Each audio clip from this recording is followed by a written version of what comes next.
ಈ ಫೋಟೋ ಮತ್ತೆ video viral ಆಗ್ತಾ ಇದ್ದಂಗೆ ಜೈಲಿನ ಅಧಿಕಾರಿಗಳು ಎಚ್ಚೆತ್ತುಕೊಳ್ತಾರೆ. ಹಿರಿಯ ಅಧಿಕಾರಿಗಳು ದಿಢೀರಂತ ಸ್ಥಳಕ್ಕೆ ಬರ್ತಾರೆ. ಎಲ್ಲಿಂದ ಆ ಫೋಟೋ ತೆಗೆಯಲಾಗಿತ್ತು ಆ ಸ್ಥಳ ಪರಿಶೀಲನೆ ಮಾಡ್ತಾರೆ. ಮತ್ತೆ ವಿಡಿಯೋ ಕಾಲ್ ಎಲ್ಲಿಂದ ಮಾಡಿದ್ರು ಅಲ್ಲೂ ಕೂಡ ಸ್ಥಳ ಪರಿಶೀಲನೆಯನ್ನು ಮಾಡ್ತಾರೆ. ಒಟ್ಟಲ್ಲಿ ಜೈಲಾಧಿಕಾರಿಗಳಿಗೆ ದರ್ಶನ್ ಫೋಟೋ ವಿಡಿಯೋ ಟೆನ್ಷನ್ ಶುರುವಾಗಿದೆ. ನಿನ್ನೆಯ ಅಧಿಕಾರಿಗಳು ಜೈಲಿಗೆ ಭೇಟಿಯನ್ನ ಕೊಟ್ಟಿದ್ದಾರೆ, ಪರಿಶೀಲನೆಯನ್ನ ಮಾಡಿದ್ದಾರೆ. ಇವತ್ತು ಮತ್ತೆ ಭೇಟಿ ಕೊಟ್ಟು ಅಧಿಕಾರಿಗಳು ಪರಿಶೀಲನೆಯನ್ನ ಮಾಡ್ತಾರೆ. ಇಲ್ಲಿ ಜೈಲಿನ ಒಳಗಡೆ ಸಿಸಿ ಕ್ಯಾಮೆರಾಗಳಿದೆ. ಯಾವ ಟೈಮ್ನಲ್ಲಿ ಅವರು ಈ ತರ ಕುತ್ಕೊಂಡು ಮಾತಾಡ್ತಾ ಇದ್ರು, ವಿಡಿಯೋ ಕಾಲಲ್ಲಿ ಮಾತಾಡಿದ್ದಾರೆ, ಆ ಸಿಸಿ ಕ್ಯಾಮೆರಾಗಳಲ್ಲಿ ರೆಕಾರ್ಡ್ ಆಗಿರುತ್ತಲ್ಲ ಅದನ್ನ ಪರಿಶೀಲನೆ ಮಾಡಲಾಗುತ್ತೆ.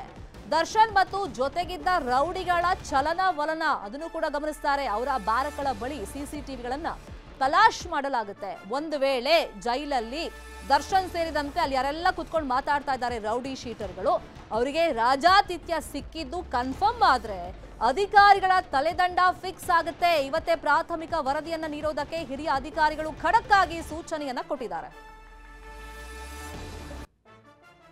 ಇದೇ ವಿಚಾರವಾಗಿ ಇನ್ನಷ್ಟು ಡೀಟೇಲ್ ಆಗಿ ಇನ್ಫಾರ್ಮೇಶನ್ ಅನ್ನು ಕೊಡೋದಕ್ಕೆ ಲೈವ್ ನಲ್ಲಿ ಕನೆಕ್ಟ್ ಇದ್ರು ನಮ್ಮ ರಿಪೋರ್ಟರ್ ಮುನಿರಾಜು.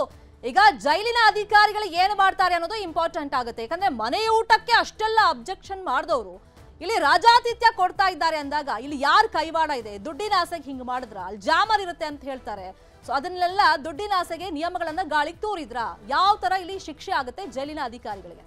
ಖಂಡಿತ ಮೇಲ್ನೋಟಕ್ಕೆ ಅಲ್ಲಿ ನೋಡಿ ಆ ಒಂದು ಫೋಟೋ ಮತ್ತೆ ಅಲ್ಲಿರುವಂತಹ ವ್ಯವಸ್ಥೆಯನ್ನ ನೋಡಿದ್ರೆ ಅಧಿಕಾರಿಗಳ ಒಂದು ಲೋಪ ಅಲ್ಲಿ ಎದ್ದು ಕಾಣ್ತಾ ಇರುತ್ತೆ. ಯಾಕಂದ್ರೆ ಜೈಲಿಗೆ ಹೋಗಿರುವಂತಹ ಒಂದು ಯಾವುದೇ ಒಂದು ಆರೋಪಿ ಇರ್ಬೋದು ಮತ್ತೆ ಕೈದಿ ಇರ್ಬೋದು, ಆತನಿಗೆ ಕೆಲವು ಏನು ಜೈಲಿನ ಒಂದು ನಿಯಮಾವಳಿಗಳ ಪ್ರಕಾರ ಆತನನ್ನ ನಡೆಸ್ಕೊಳ್ಬೇಕಾಗುತ್ತೆ. ಆದ್ರೆ ಇಲ್ಲಿ ಏನು ಆರೋಪಿಗಳನ್ನ ರಾಜಾರೋಷವಾಗಿ ಒಂದು ಲ್ಯಾಂಡ್ ನಲ್ಲಿ ಕುಳಿತುಕೊಳ್ಳೋದಕ್ಕೆ ಒಂದು ಅವಕಾಶವನ್ನು ಕೊಡ್ತಾರೆ, ಮತ್ತೆ ಟೀ ಮಗ್ಗನ್ನ ಕೊಡ್ತಾರೆ, ಮತ್ತೆ ಸಿಗರೇಟ್ ಅನ್ನ ಕೊಡ್ತಾರೆ, ಮತ್ತೆ ಮುಂದೆ ಕೂತ್ಕೊಳ್ಳೋದಕ್ಕೆ ಚೇರ್ ಇರ್ಬೋದು, ಮತ್ತೆ ಅಲ್ಲಿ ಒಂದು ಟೀಪಾಯ್ ವ್ಯವಸ್ಥೆಯನ್ನು ಕೂಡ ಮಾಡಿರೋದು ಕಂಡು ಬರುತ್ತೆ.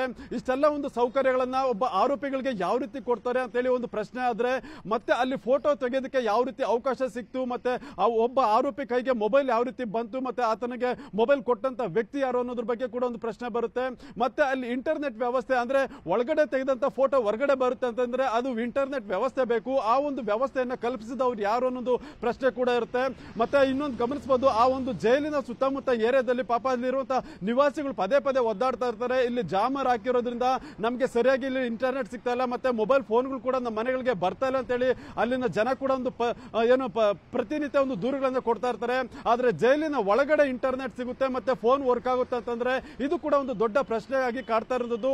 ಯಾಕಂದ್ರೆ ಜಾಮರ್ ಇರುವಂತಹ ಪ್ರದೇಶದಲ್ಲಿ ಆ ಒಂದು ಸಂದರ್ಭದಲ್ಲಿ ಯಾಕೆ ಜಾಮರ್ ವರ್ಕ್ ಆಗಿಲ್ವಾ, ಮತ್ತೆ ಅವ್ರಿಗೆ ಇಂಟರ್ನೆಟ್ ಯಾವ ರೀತಿ ಕಲ್ಪಿಸ್ಕೊಟ್ರು ಅನ್ನೋದು, ಮತ್ತೆ ವಿಡಿಯೋ ಕಾಲ್ ಮಾಡೋದಕ್ಕೆ ಬೇಕಾದ್ರೆ ಕ್ವಾಲಿಟಿ ಏನು ಹೈ ಕ್ವಾಲಿಟಿ ಇರುವಂತಹ ಇಂಟರ್ನೆಟ್ ಬೇಕಾಗುತ್ತೆ, ಹೈ ಸ್ಪೀಡ್ ಇರುವಂತದ್ದು. ಆದ್ರೆ ಅಲ್ಲಿ ಹೈ ಸ್ಪೀಡ್ ಇರುವಂತ ಇಂಟರ್ನೆಟ್ ಯಾವ ರೀತಿ ಸಿಕ್ತು? ಸಾಮಾನ್ಯವಾಗಿ ಅಲ್ಲಿ ಫೋನ್ ಕಾಲ್ ಮಾತಾಡೋದಕ್ಕೆ ಆ ಒಂದು ಸುತ್ತಮುತ್ತ ಏರಿಯಾದಲ್ಲಿ ಸಾಧ್ಯ ಆಗೋದಿಲ್ಲ.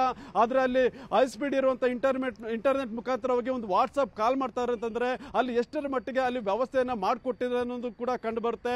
ಅದರಿಂದ ಮೇಲ್ನೋಟಕ್ಕೆ ಅಧಿಕಾರಿಗಳ ಒಂದು ಲೋಪ ಅಲ್ಲಿ ಏನು ಎದ್ದು ಕಾಣ್ತಿರೋದು ಕೂಡ ಈ ಒಂದು ಫೋಟೋ ಮತ್ತೆ ಆ ಒಂದು ವಿಡಿಯೋ ಕಾಲ್ ಅನ್ನ ನೋಡಿದ್ರೆ ಗೊತ್ತಾಗುತ್ತೆ. ಅದರಿಂದ ಈಗ ಹಿರಿಯ ಅಧಿಕಾರಿಗಳು ಕೂಡ ರಾತ್ರಿ ಕೂಡ ಭೇಟಿ ಕೊಟ್ಟು ಇದ್ರ ಬಗ್ಗೆ ಪರಿಶೀಲನೆ ಮಾಡೋದಕ್ಕೆ ಮುಂದಾಗಿದ್ದಾರೆ.